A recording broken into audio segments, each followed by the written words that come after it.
coba ada di posisi Roy Suryo ini Pak ya. Saya mau men-challenge Bapak nih.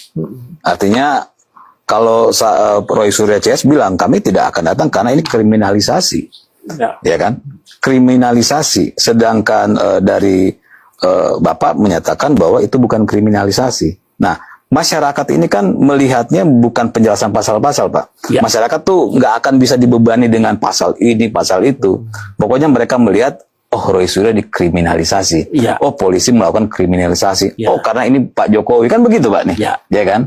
Nah, pandangan Bapak dengan bahasa yang bisa dimengerti oleh masyarakat, bagaimana Bapak bisa memberikan memberikan pendidikan ya politik lah ya kepada masyarakat dengan informasi yang tidak menggunakan pasal dan mudah dimengerti Pak. Karena kan teman-teman ini Roy Suryo CS mereka bicara itu sesuatu bahasa yang dimengerti oleh masyarakat umum Pak. Sedangkan di satu sisi pihak kepolisian maupun pengacara Pak Jokowi itu selalu bicara mengenai aturan-aturan yang memang akhirnya tidak masuk. Jadi nggak imbang Pak informasi masuk ke masyarakat. Sebenarnya sederhana Mas Dedi ya.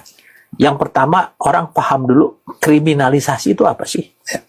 Orang yang tidak berbuat tindak pidana atau kriminal, tapi kemudian dia dijadikan seorang kriminal.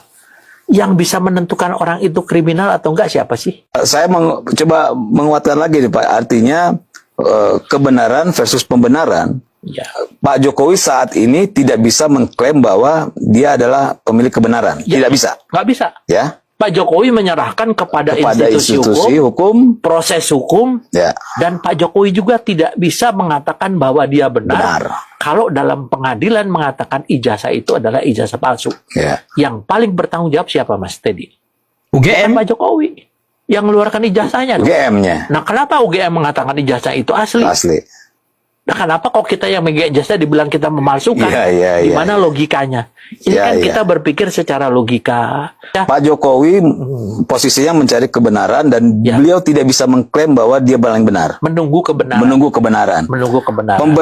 Pihak yang menyatakan bahwa dan menuding bahwa sudah pasti palsu itu adalah pihak-pihak yang membuat pembenaran. Iya, jadi mengatakan bahwa itu harus benar. Itu harus benar.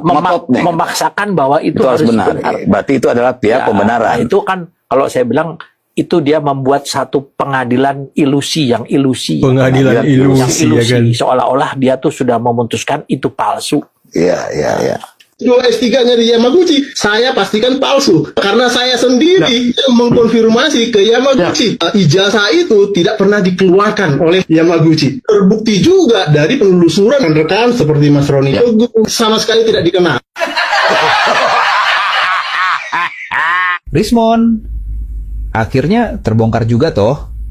Gelar palsumu dari Universitas Yamaguchi itu palsu. Lagakmu sudah seperti sok yang paling benar. Ternyata cuma maling teriak maling.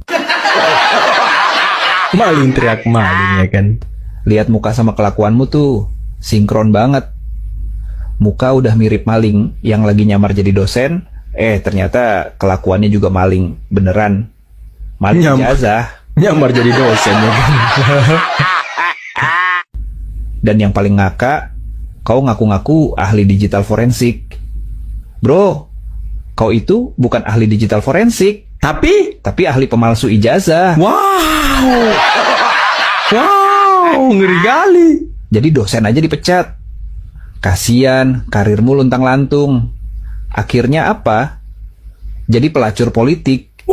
Itu pun pelangganmu cuman orang-orang gagal move on yang otaknya penuh karat. Wow, keras sekali.